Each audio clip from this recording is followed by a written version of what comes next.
દક્ષિણ ગુજરાતમાં મેઘરાજાની ધમાકેદાર બેટિંગ. સુરત બાદ મેઘરાજાએ નર્મદાને પણ ધમરોળ્યું. 8 કલાકમાં 8 ઇંચ વરસાદથી જનજીવન ખોરવાયું તો વલસાડના વાપીમાં પણ 6 ઇંચ વરસાદથી જળભરાવની સ્થિતિ.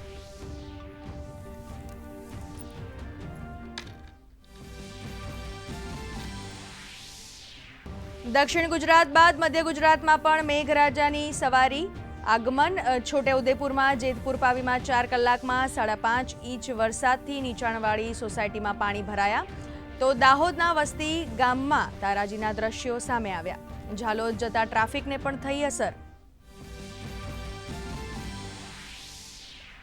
સુરતમાં ભારે વરસાદની સ્થિતિ બાદ જનજીવન પૂર્વવત કરવા તંત્ર ખડે પગે. શહેરના ગરનાળાની પરિસ્થિતિ ખાડીમાં પાણીને અપડેટ્સ સહિત માહિતી માટે કંટ્રોલ રૂમ કરાયો કાર્યરત. મનપા દ્વારા હાથ ધરાયું સફાઈ અભિયાન તો સરથાણાની શાળામાં તંત્ર દ્વારા 102 અસરગ્રસ્તોને કરાયો આબાદ બચાવ.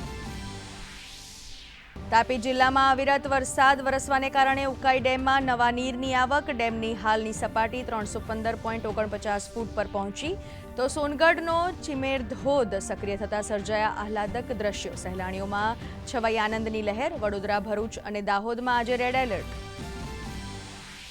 સુરત, બારડોલી સહિત રાજ્યના અનેક વિસ્તારોમાં ભારે વરસાદની સ્થિતિની સમીક્ષા કરવા મળી બેઠક.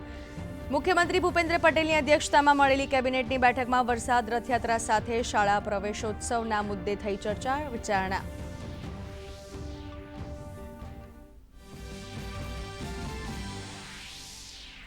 રાજ્યમાં વરસાદની સ્થિતિને પગલે શિક્ષણ વિભાગનો મહત્વનો નિર્ણય. વરસાદને લીધે પૂરક પરીક્ષા આપવાનું ચૂકી ગયેલ વિદ્યાર્થીઓ આપશે ફરી તક.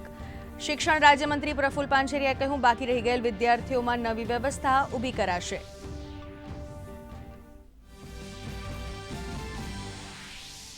પ્રધાનમંત્રી નરેન્દ્ર મોદીનું શ્રીનારાયણ ગુરુ અને મહાત્મા ગાંધી વાર્તાલાપ શતાબ્દી સમારોહમાં સંબોધન. કહ્યું, બે મહાનુભાવોના સંવાદની ઐતિહાસિક ઘટનાને સ્વતંત્રતા આંદોલન અને ધ્યેયને આપી નવી દિશા. 12 માર્ચ 1925માં થઈ હતી ઐતિહાસિક વાર્તાલાપની શરૂઆત.